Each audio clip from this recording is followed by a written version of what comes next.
Hey everyone, welcome to.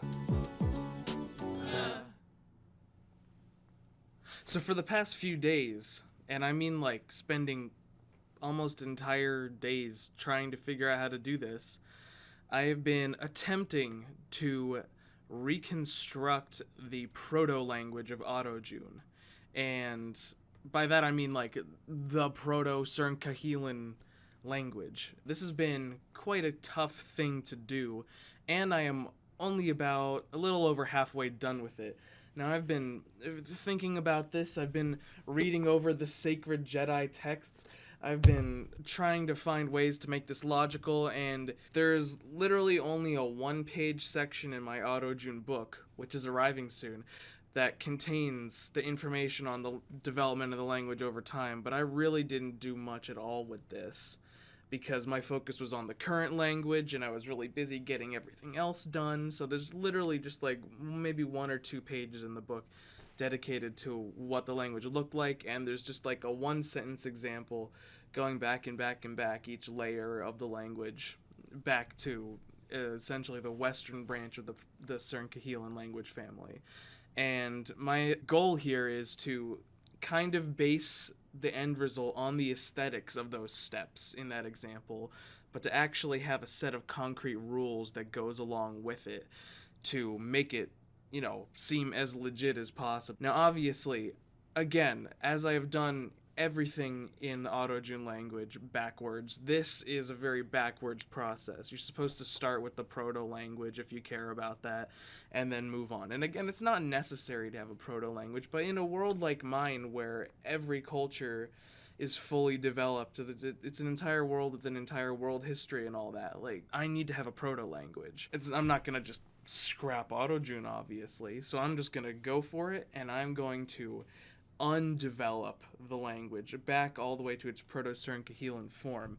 And I'm going to show you how I've been doing it, and we are going to do more steps of it. So what I have right here is the reverse evolution of Cerncahelan, starting from the definitions in English, obviously, and then AutoJune 1900 AR, which is the version of the language that I wrote for the book and for my honors thesis and all that.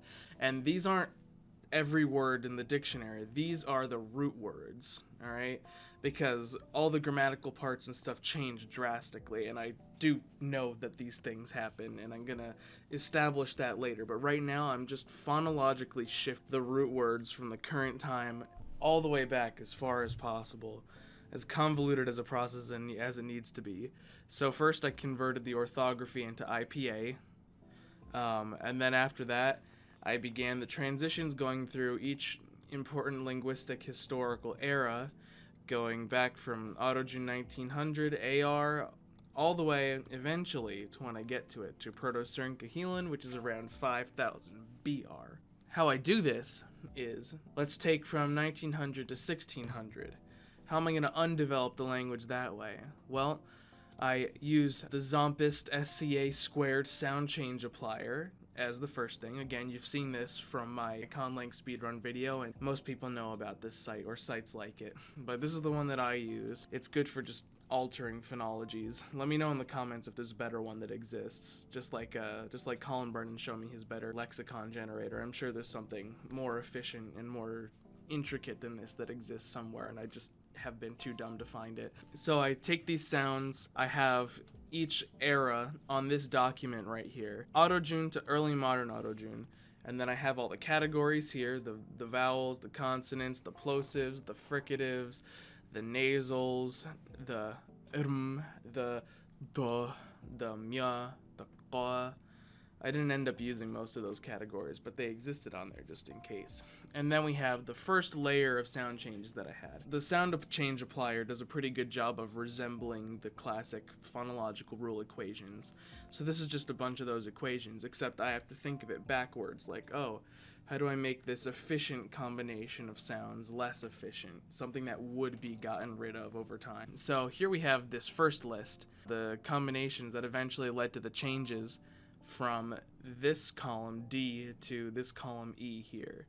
And then I did that for each one. So from 1600 to 1300 backwards, we go over here, and here is a longer list of sound changes. All of these guys here and these guys over here. So this one includes a vowel shift, or at least the beginning of a long-term vowel shift that we'll get to in the next. From F to G, we have the next layer, 1300 to Ruxikat, which was the name of the language spoken in Rook City in 800 AR. So there's the categories again, and here's the next layer of sound changes. From G to H, from Ruxikat 800 AR to Middle Auto-June 200 AR. These sound changes. So these two up here, and then a very long list of all kinds of other sound changes, including the introduction of long and short vowels, which is something that I fully intend on having exist in some kind of extent, maybe in the form of geminated consonants instead later on, but we'll find out about that. From 200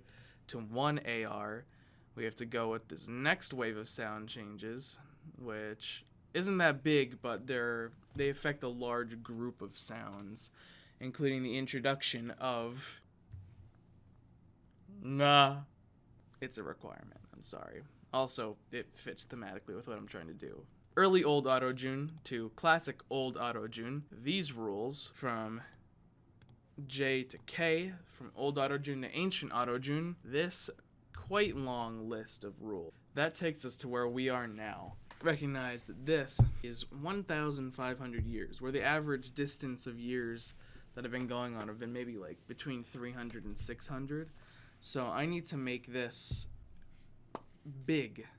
So we're gonna go for it. Yeah. Alright, I got one layer of it. Alright, so these rules right here I am going to apply to this time period, which is going to be the 3000 BR one. So these are all the rules that I'm gonna slap on it. And then, oh boy, look at that, there it is. So if we go to there, then we have Holung becomes Folung. So we go from nya in the present to nilung. You know, it was just like a second in the clip, but that was actually like an hour and a half in real life time. So I'm gonna go to bed with my Surface and I'm gonna work on this on my own for a little bit. And just like that, it's the next day, and I've just worked outside for 6.5 hours.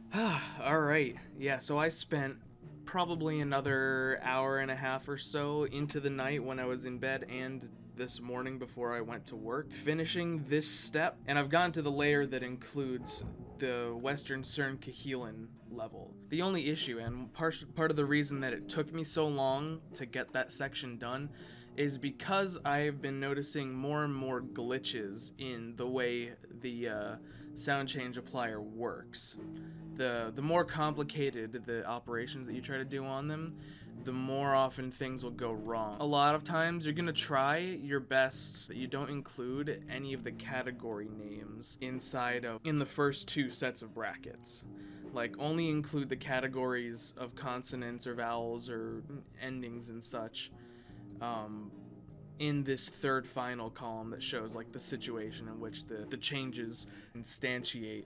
Unless you have a direct one-to-one correlation like I have for the short vowels and the long vowels in here, then it works. But other than that, there are very often glitches where sporadically the system will decide, instead of to apply the rules based on having the capital letters symbolize categories, it'll assume that, like, if you put a capital C inside the first or the second column, sometimes, and not all the time, a capital C will appear in the altered word. And to see which rules are causing these things to happen, I switched the visual on the output to show the input and then its output. So you can see here, like, fuj to food, that's a short vowel to long vowel whenever it's between a first consonant and a final consonant. Like, that's normal, that's fine, because it's a one-to-one correlation on diagram on the list, right? So I have S and L right next to each other. It goes ah, eh. So there's no issue in that. but it's just whenever I started doing more complicated setup. And now most of those have been fixed because I found ways to write the rules that don't involve putting the category inside of the first or second columns. It's really annoying because if I want a certain combination, a certain set of results to happen all across the board, now I'm going to have to type in the rules one by one by one by one. I had to start doing some of that for some of these situations because a lot of the consonant vowel clusters and stuff just wouldn't actually operate successfully. Even though the formula, the phonological rule formula is written correctly, it just wouldn't do it. So for my final attempt, the final level that's going to take me to the Proto-Cern-Cahelan phonology, that is going to be painstaking because I'm going to go through explicit detail to make sure every single rule and combination is accounted for. And that does not by any means mean that the Proto-Cern-Cahelan language is going to be done. No, this is just a list of a little less than 600 root words from Auto-June being converted all the way backwards. That means I'm going to have the roots that I need to expand into every other language in the family. But the grammar in Auto-June changes drastically throughout history, so I'm going to have to basically create a grammar for Proto-Cern-Cahelan before I go and branch out into all these other languages. You know, it's going to be a lot of work, and I wish that this system kind of accommodated for that a little bit better. It's slightly annoying having to worry about this whenever, you know, I shouldn't have to. I've been doing phonological rules on paper for a long time, and I never had to worry about the system glitching and putting a capital C into the sound change. I'm actually going to end the video here, and I'm going to make a second part once I am actually developing the final product of Proto-Cern-Cahelan. But with that being said, I have gone through all of these steps so far. Lots and lots of steps. From modern or semi-modern Auto-June all the way back to now 3500 BR. And there's probably still some glitches in here, and I'm going to comb through those glitches and get them fixed before I go on to the final version. There we go. Very important thing that I included in the Western Cern-Cahelan branch. To take a look right here. To take a look at that. Zoom in right there. Just appreciate the last two consonants that are happening in a lot of these roots. Are you seeing what I mean there? It might just be yeah, I am going to spend a significant amount of time working on the final Proto-Cern-Cahelan version, and I will get back to you when it is done as we begin to create the Proto-Cern-Cahelan grammatical structure. It's going to be a good time. And most of my free time will most likely be dedicated to doing that because I'm very perfectionist about these things. Alright, so I will see you guys next time. Nga out. Boop bop beebity bop.